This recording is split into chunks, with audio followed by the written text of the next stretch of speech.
Banyak orang percaya sedang mengharapkan dan menantikan pertolongan Tuhan. Saudara setuju dengan saya? Banyak. Masa-masa sulit ini membuat akhirnya kita jadi dipaksa oleh keadaan dan kenyataan untuk berharap lebih lagi pada Tuhan. Nah, itu sebabnya banyak orang percaya sedang mengharapkan dan menantikan pertolongan Tuhan. Nah, yang menjadi masalahnya adalah ini. Mengapa kesabaran untuk menanti pertolongan Tuhan sepertinya tidak mengubah keadaan? Saudara pernah alami ini? Nah, Bapak Ibu Saudara bisa bayangkan kalau bermodalkan kesabaran saja menantikan pertolongan Tuhan, menurut saya itu hanya berujung kepada kefrustasian. Mengapa? Karena ternyata tidak cukup dengan kesabaran. Nah, ketika saya melihat hal ini, menggumulkan hal ini dan mendoakan hal ini, maka ada satu poin yang saya dapatkan dari perenungan saya dan poin ini adalah ini.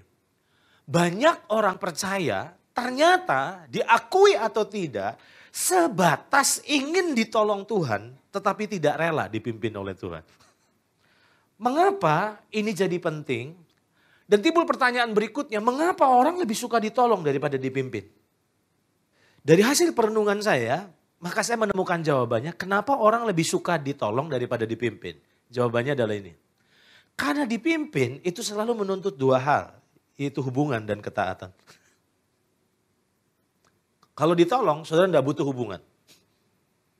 Saudara nggak butuh ketaatan, tidak butuh. Itu cuma bermodalkan belas kasihan. Tapi untuk saudara bisa dipimpin oleh Tuhan, maka saudara membutuhkan dua hal, yaitu hubungan dan ketaatan. Makanya tidak heran banyak orang percaya lebih suka ditolong daripada dipimpin.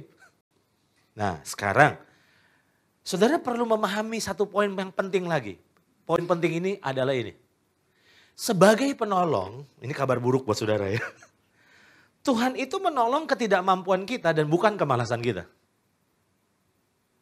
Ini penting. Sebagai penolong saudara, Tuhan itu menolong ketidakmampuan kita dan bukan kemalasan kita. Saudara perlu memahami ini. Karena kalau saudara tidak paham, banyak blunder-blunder terjadi dalam kehidupan kita. Kita ingin ditolong, padahal sebetulnya bukan karena ketidakmampuan kita, tapi karena kemalasan kita. Nah, satu poin berikut yang membuat saudara harus merenung cukup keras adalah ini. Tuhan akan menolong apa yang tidak dapat kita kerjakan. Dan bukan apa yang tidak mau kita kerjakan. Nah, yang menurut saya yang kebablasan, kita anggap Tuhan sebagai pembantu kita masalahnya. Saudara perlu memahami bahwa Tuhan akan menolong apa yang tidak dapat kita kerjakan, bukan apa yang tidak mau kita kerjakan.